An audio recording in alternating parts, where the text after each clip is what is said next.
Sí, no us equivoqueu, és l'anunci del nou jardí.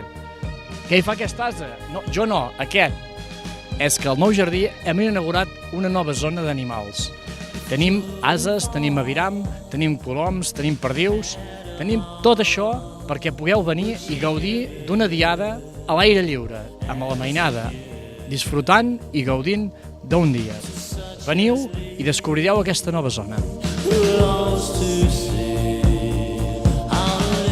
Vols que vingui la gent?